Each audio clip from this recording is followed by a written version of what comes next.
Is there something called fate, and does it control us? That is what we will discuss today.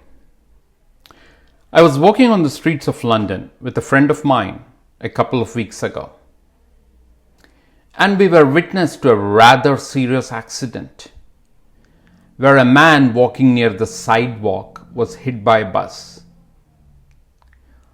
While I was not present when the collision occurred, I was there roughly a couple of minutes after the bus hit the individual. Apparently, the individual was walking on a sidewalk, wanted to cross the road, looked at the wrong side, and did not notice the oncoming bus. Probably the individual might not be from London and looked to the left versus looking to the right and missed the oncoming bus. As you may know, vehicles in London travel in the opposite direction, let us say compared to a place like the United States.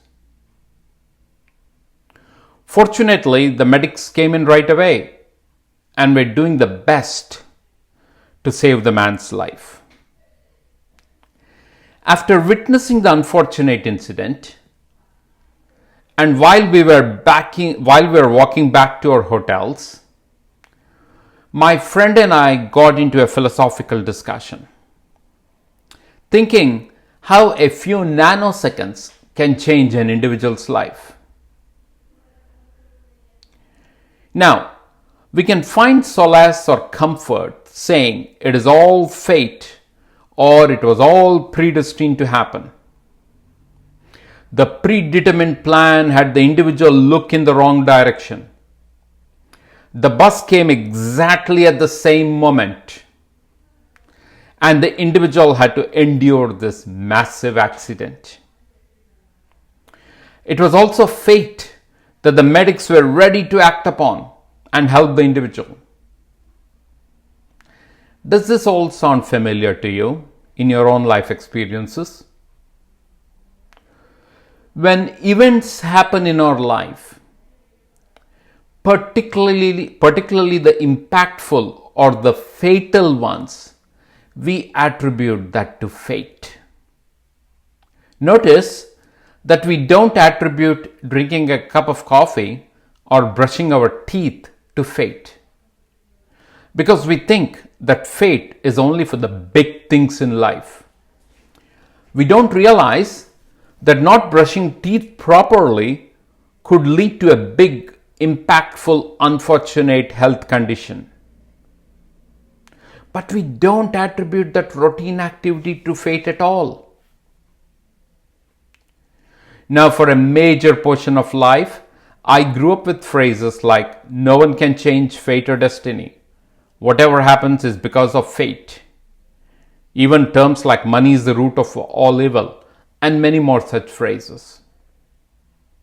Now you see, these phrases, when taught to you from childhood, get embedded in your brain, and you take it as a fact, and you continue with those beliefs and attribute life to these so-called facts. And why not, you may ask? Particularly because these phrases and beliefs come in very handy when things are not going our way, as we have someone to blame or point out for our helplessness. You feel there is a pivot that you can put it towards.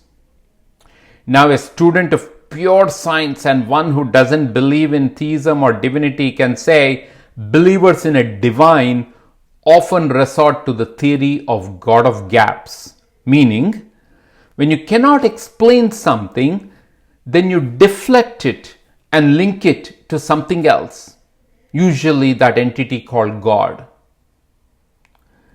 Like many, I use terms like fate or destiny as a crutch in my own life, until I got on the path of inquiry with the Gita and the Upanishads as the source and foundation. And those teachings have helped me realize and experience that there isn't anything called fate. Zero.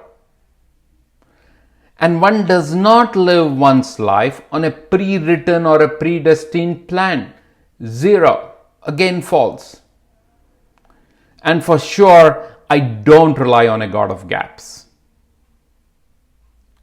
As you watch this video, I'm certain that you will understand the rationale on why I conclude that fate is a non-existent plan.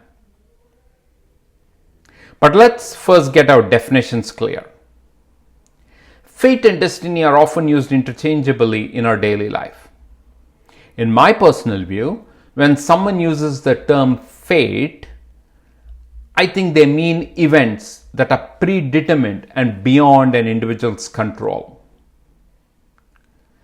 Fate is often seen as a fixed sequence of events that will inevitably happen regardless of one's actions.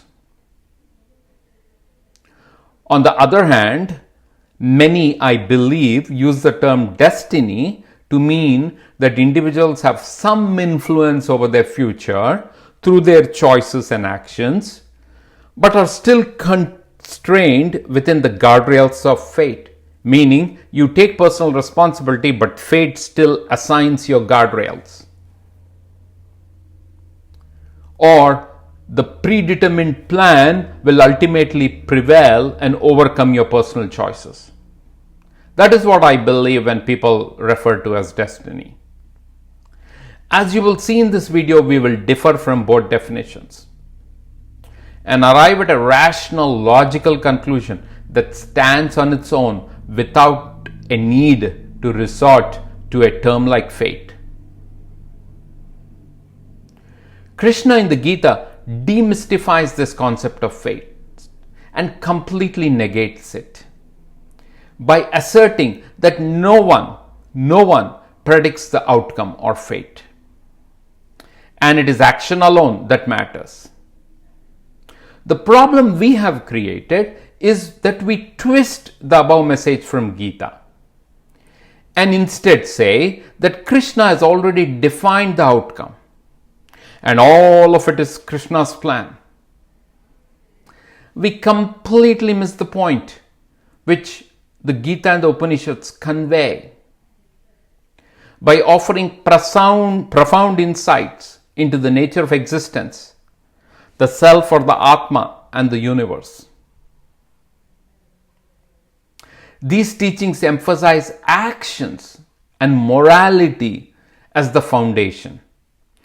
And my friends, not a predetermined plan. It refers to the moral order of the universe and an individual's duty or purpose in life. If you have been following this channel, I've done several videos on duty and the purpose of life, and you can check them out. Now, in the way Krishna describes it in the Gita, you'll be surprised, but the teachings are completely aligned with the current day observations of the principles of quantum mechanics, which say there are elements of randomness and unpredictability at the subatomic level, and thereby challenging the notion that everything is predetermined.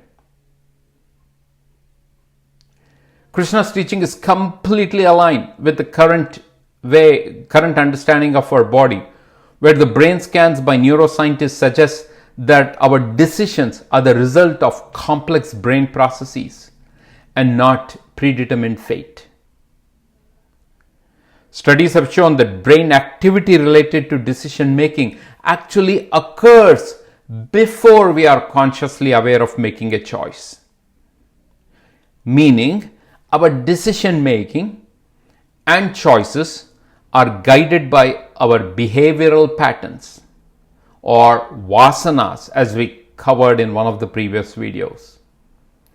And those behavioral patterns and how we have fine-tuned the neurons in our brain to fire is how we end up making and executing those decisions. The principle of the Gita and the Upanishads are very simple and clear. The challenge is that many of us don't want to accept it. We don't want to accept the teachings of Gita in our daily experiential life and inquire. The Gita's principle is that no matter what we do, everything will have a modifying effect. I'm deliberate in my choice of words. Everything will have a modifying effect.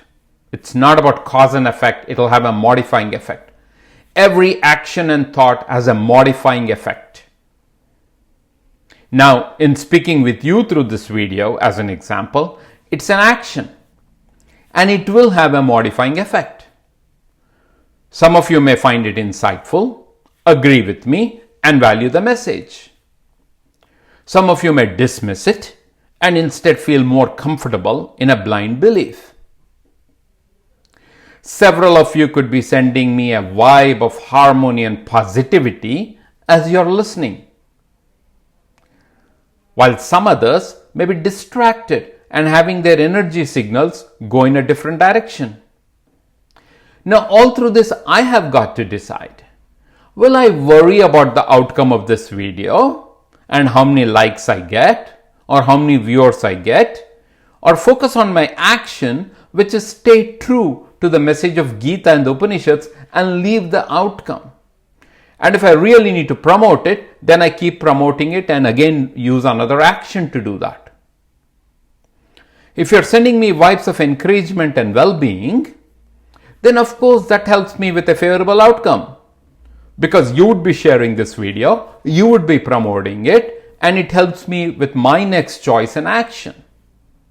And if many of you go against me and send, let's say, hate vibes, or just chose not to promote this video, then I will have to put more effort. Take the same example and apply it to anything in your life. Could be a marriage, could be attending a job interview, could be taking care of your child, driving a car, practically anything. Take any action or thought in your life and you will see that it creates a chain reaction. The chain reaction at every point has again that modifying effect. That modifying effect creates yet another chain reaction based on how someone has chosen to act on it. In the end, it is a super complex web of an infinite set of possible outcomes based on the number of permutations in play. The more thoughts and actions, the more the players in the game, and more complex the web, and more the randomness, and less certainty on the outcomes. Have you noticed? Sannyasis or monks limit their actions and engagement, and through that they reduce randomness. The same happens for you when you were to meditate. You reduce the number of permutations and combinations, you make your outcomes more predictable. Now, if someone wants to call this unexplainable complex map of chain reactions and outcome it leads to as fate, then you know what? It's only a label, but it's not a predetermined plan by any means. To say that outcome is predetermined is far from truth, and that is what Krishna says in the Gita. That you can only perform your action. The Gita, the Brihadaranyaka Upanishad, the Chandogya Upanishad, all are in unison. Perform your action based on individual's duty or moral purpose in life. Now, the spiritually tuned or mature individuals, as I would call it, don't believe in a divine plan or even use the term fate. Instead, they go about performing the action and say the outcome of those actions is Ishvara Ichcha, meaning whatever happens is as the divine wishes it. It is not to say that someone sitting somewhere is deciding the outcome. Instead, by saying Ishvara Ichcha, what they are saying is that they are validating that our role is to perform the action and leave the outcome to the broader universe at play, or what we call as divinity to decide.